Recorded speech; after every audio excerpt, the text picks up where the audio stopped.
Terima kasih banyak Najwa. waktunya. Ini hari Minggu malam sudah hampir setengah 11 malam. Mu'alim masih kasih waktu untuk kita berbincang-bincang. Terima kasih banyak Mu'alim. Ya, sama-sama Najwa, terima kasih.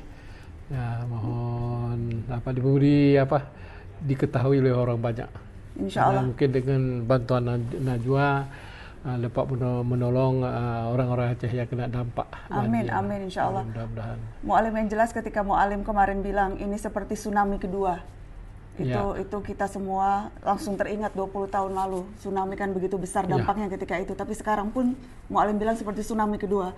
Apa sebab Mu'alim bicara ini tsunami kedua, Mu'alim? Ya, yang pasti kita lihat di lapangan bahwa dengan hujan lebih kurang 8 hari 8 malam. Jadi di situ kita lihat dampak banjir ya yang luar biasa dan mengorbankan jiwa, harta benda, dan juga infrastruktur dan lain sebagainya. Karena kita lihat satu kejadian yang paling aneh. Dulu masa tsunami sebentar paling ya 20 menit habis. Ini enggak. Ini serangkaian waktu hujan, waktu banjir itu mengeluarkan satu keadaan yang akhirnya di situ hitam, gatal-gatal, dan juga perih, dan juga bau. Jadi seperti itu. Jadi mayat kita lihat ada yang terbuka baju, telanjang. Ini ada sesuatu hal yang kita lihat yang aneh. Sedangkan binatang-binatang seperti kita lihat yang tidak mati, binatang melata itu seperti ular, biawak, kita lihat tidak mati, tapi banyak yang mati. Karena ular-ular besar-besar mati juga, biawak kebando itu mati. Kita heran juga. Sebenarnya mereka kan alam mereka itu. Jadi tidak mungkin dia mati. Dan ikan-ikan juga begitu. Maka kita lihat sedangkan selepas banjir atau tengah banjir orang dapat mayat-mayat tidak boleh menguburkan, tidak boleh dikuburkan. Hanya mayat-mayat itu diikat di pokok kayu atau jembatan karena dia ada tempat untuk tanam. Jadi sampai 2-3 hari baru dapat tanam. Pun kena lihat bukit-bukit yang tinggi baru dapat tanam. Dan dulu kita lihat masa tsunami semua rumah juga begitu. Ini tidak, ini rumah kayu hancur total, tidak tahu entah kemana. Pergi ke laut, yang jelas rumah kayu tidak ada sikit pun yang tinggal. Semua dibawa arus dan bercampur dengan lumpur yang cukup tebal sampai setakat pinggang. Itu yang keanehannya daripada kita banding dari tsunami dan sama dengan banjir bandang dan tanah longsor pada saat ini. Ya.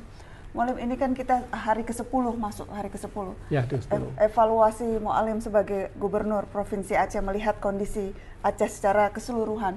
Ketika dari mulai pertama kali Mu'alim menetapkan tanggap darurat dan sekarang hari ke-10, progresnya sudah sejauh mana Mu'alim? Ya, kita lihat sudah berangsur pulih, terutama sekali infrastruktur, termasuk listrik, bahkan sudah banyak menyala, dan jembatan-jembatan ya, baik kecil maupun yang panjang sudah ada akses ya untuk masyarakat berlalu lalang dalam berhubungan kemana-mana antara kecamatan, antara kabupaten. Memang tinggal ada beberapa jembatan yang antar nasional, yang belum nyambung. Mungkin 2-3 hari lagi saya rasa dapat akses lah jembatan tersebut. Dan kemudian air yang belum juga berfungsi total, tetapi kita lihat sudah ada bantuan yang boleh dikatakan lumayan lah, maksimal. Masih ada beberapa daerah yang memang jalur daratnya masih belum bisa ditempuh dan itu mengandalkan akses laut dan udara ya Mu'alim. Ada 4 kabupaten kalau tidak salah. Ya, betul sekali. Itu Takengan, Birut, dan juga ke Aceh Tenggara. Ada beberapa website belum pulih sempurna ya. Masih menggunakan ferry dan lain-lain lah, boat dan sebagainya. Dan kendala sekarang salah satu tantangan juga bagaimana bantuan-bantuan itu yang ada di posko-posko utama bisa masuk ke pengungsi dan masuk ke warga yang di dalam-dalam ya Mu'alim? Ya, mau tak mau kita harus guna helikopter, dan saya sudah minta sama Presiden mulai kemarin, baru 2 hari dapat, dan semua sudah kita kirim dalam kali kepada daerah-daerah yang terisolir. Mereka sudah dapat menikmati lah, tapi tidak semua, masih juga yang kurang, masih kelaparan. Ini perlu, saya rasa terlalu banyak helikopter lagi yang perlu kita bawa barang untuk mereka-mereka yang membutuhkannya. Aceh Timur sampai sekarang belum 100% juga terjamah. Itu di Pinding mereka belum dapat juga, masih teriak-teriak juga untuk dapat bahan sembako. Mu'alim membuka peluang meminta bantuan ke negara sahabat, dan sudah ada bantuan itu? Ya, salah satunya karena kita ada berkawan, antara lain ada dari Malaysia, yang juga dari China.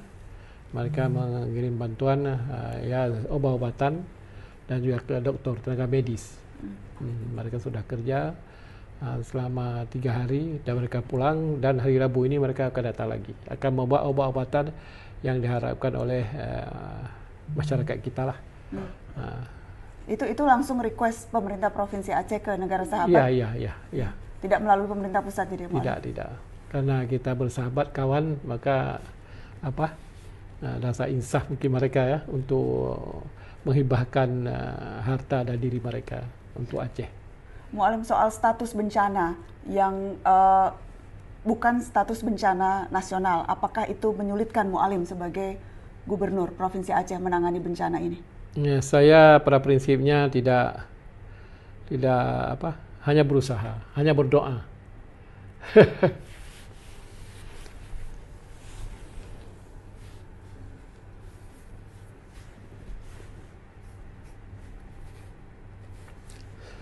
Semoga bantuan dapat ada di Aceh, dapat orang tolong ke Aceh. Seperti itu.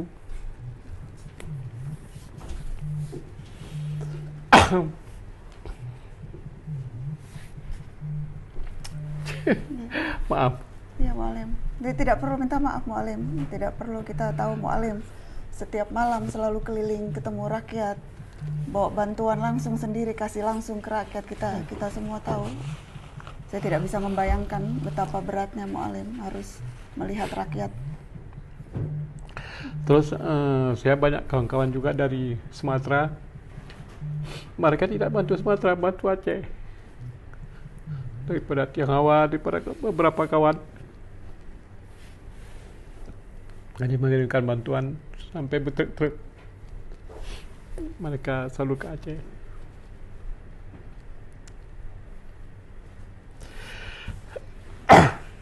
Ini salah satu yang Mu'alim rasa paling berat saat ini Mu'alim.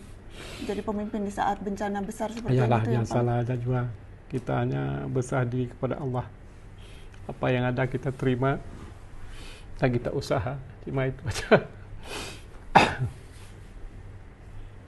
Ya. Tapi yang berat terjadi bencana ya di Temiang saya lihat. Jadi sampai sekarang saya rasa masih ada mobil-mobil yang dibawa arus dan di dalamnya masih ada mayat.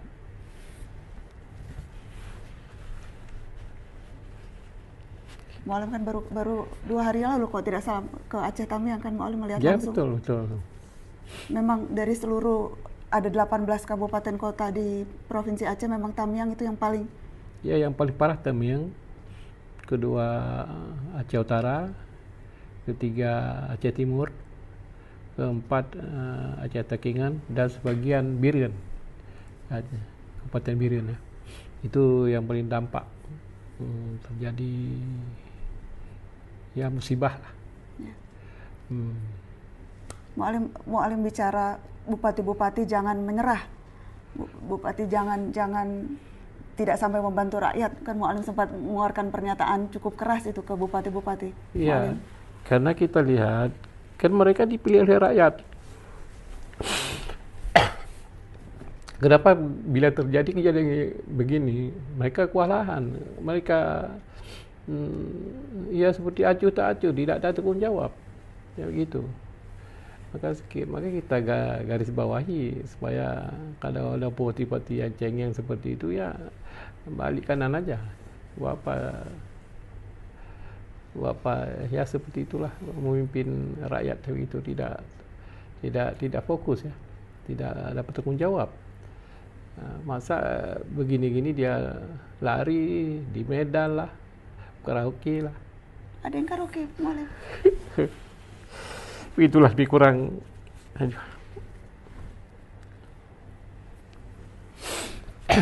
Mu'alim, ini masa-masa sulit, tanggap darurat, tapi setelah ini pun tantangan masih akan luar biasa, Mu'alim, soal bagaimana rehabilitasi, bagaimana rekonstruksi. Ya, tadi saya ada jumpa Presiden, semua saya sudah laporkan kepada beliau, dan beliau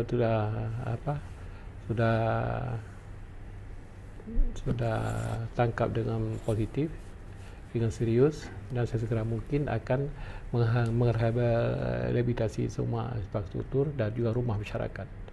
Dan mereka semua menteri yang terkait semua yang serius dalam menghadapinya. Mu'alim, kalau apa yang paling dibutuhkan sekarang oleh masyarakat Aceh, warga Aceh, Mu'alim, yang bisa teman-teman saudara-saudara dari seluruh Indonesia bantu?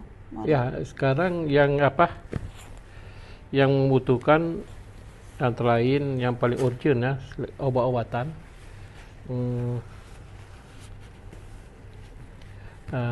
perlengkapan dapur, perlengkapan ibadah, juga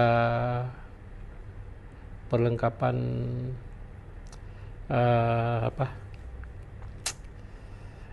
ada beberapa hal tadi saya sudah lapor sama Presiden, ya, termasuk selimut, pakaian, dan juga tempat masak, yaitu LPG. Gas LPG. Gas LPG mungkin yang dapat kita tolong yang 3 kilo yang kecil itu.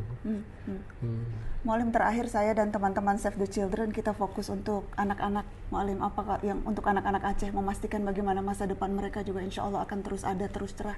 Apa yang bisa kita semua lakukan, Mu'alim? Ya, kita harap dan kita mohon kalau boleh proses belajar mengajar.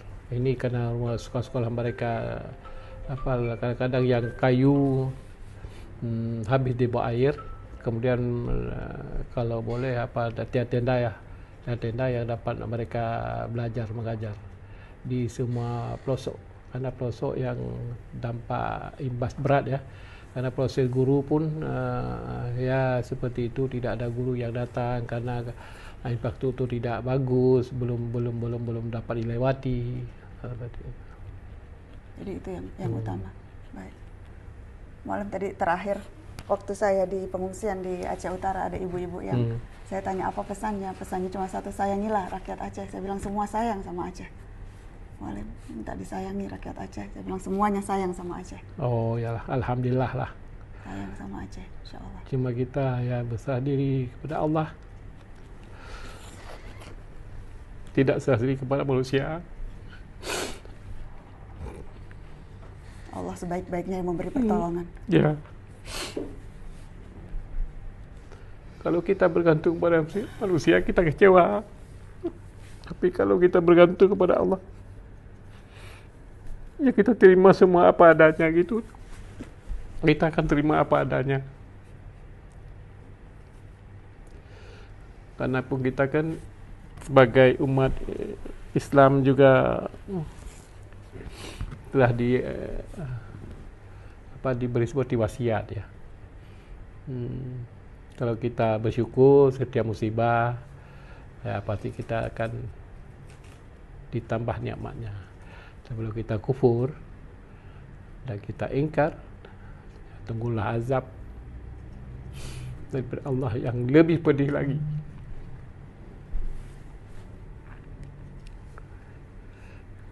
Terima kasih banyak Mu'alim. Terima kasih.